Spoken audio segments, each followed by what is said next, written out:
ليه الفيديو اللي تعبت فيه فشل واللي عملته على السريع نجح؟ عارف ايه اكتر حاجة ممكن تجيب لصانع المحتوى جلطة؟ انك تقعد على فيديو اسبوع تعمل ريسيرش وتكتب وتمسح وتكتب تاني وتصور وتلاقي انك قلت كلمة غلط في الاخر فتعيد التصوير من الاول عشان ضميرك مش سايبك في حالك، وبعدين تدخل على المونتاج مزيكا وصور وفيديوهات وترانزيشنز وتقعد تظبط كل قط كأنك كريستوفر نولان مستني يشوف النسخة النهائية. تخلص الفيديو وتبصله وتقول ايوه بقى هو ده الفيديو ده هيكسر الدنيا، تنزله بعد ساعة تفتح اليوتيوب ستوديو تلاقي 17 مشاهدة، تقول عادي يوتيوب لسه بيختبر الفيديو. بعد ساعتين 23 مشاهدة، تقول واضح ان الاختبار دقيق قوي. تنام وتصحى الصبح تلاقي 31 مشاهدة مثلا، خلاص أكيد كده الاختبار طلع سلبي. والمصيبة بعدها بيوم تكون قاعد تيجي في دماغك فكرة كده على الماشي تكتب كلمتين أي حاجة كده وتصورها مونتاج بسيط جدا وتقول ننزلها وخلاص، تفتح بعدها تلاقي الفيديو طاير. وهنا السؤال اللي جنني في الأول، ليه؟ هل اليوتيوب عنده طار شخصي معايا؟ هل الخوارزمية بتشوف الفيديو اللي أنا تعبت فيه فتقول واضح إنه مهتم بالموضوع ده يلا ندفنه؟ بس مع الوقت بدأت أفهم حاجة مهمة جدا، المشاهد ما يعرفش أنت تعبت قد إيه. هو ما يعرفش إن الفيديو أخد منك 3 أيام ولا 3 ساعات، وما يعرفش إنك قعدت ساعتين تدور على معلومة واحدة. هو قدامه في البداية 3 حاجات بس، الفكرة الصورة والعنوان وأول ثواني في الفيديو. ودي كانت من أهم الحاجات اللي بدأت أتعلمها في صناعة المحتوى. ما هو أصل بص، ممكن تعمل أحسن فيديو في حياتك بس الفكرة نفسها مش جذابة لعدد كفاية من الناس، أو الفكرة ممتازة بس العنوان والصورة ما خلوش حد عايز يضغط عليها. يعني أنت ممكن تكون عامل مطعم 5 نجوم بس حاطط على الباب يافطة مكتوب عليها عندنا أكل. ماشي يا سيدي ربنا يوسع عليك، بس اديني سبب إن أنا أدخل. وحتى لو الناس دخلت لسه عندك أول ثواني. أنا ممكن أكون محضر معلومة عبقرية بس في الدقيقة الرابعة، بس لو أول دقيقة عبارة عن أهلا بيكم يا جماعة النهاردة إن شاء الله هنتكلم عن موضوع مهم جدا، والموضوع ده أنا بقالي فترة بفكر، يا حبيبي المشاهد مشي خلاص. هو مش عارف إن عند الدقيقة الرابعة أنت هتغير حياته.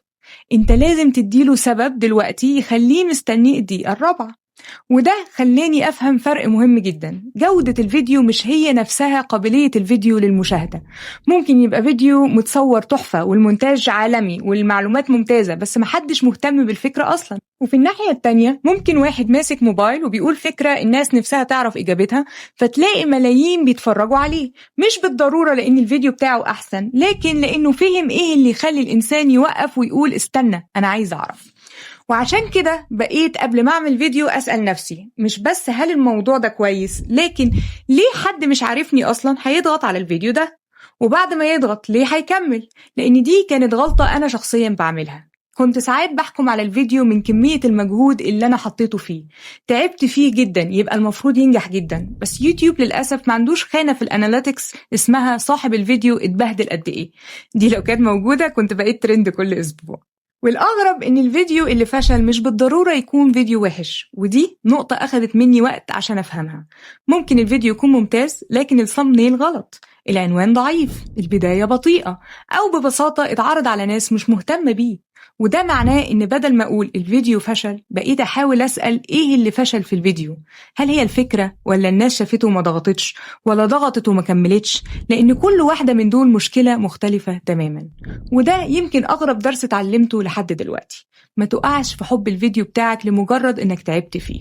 ودي صعبة جدا لأنك بتكون شايف ال3 أيام اللي انت قعدتهم عليه لكن المشاهد شايف بس الثامبنيل. أصل هو مش مدين ليك بمشاهدة عشان انت تعبت، انت اللي لازم تقنعه ان الدقايق اللي هيديها لك من عمره تستاهل.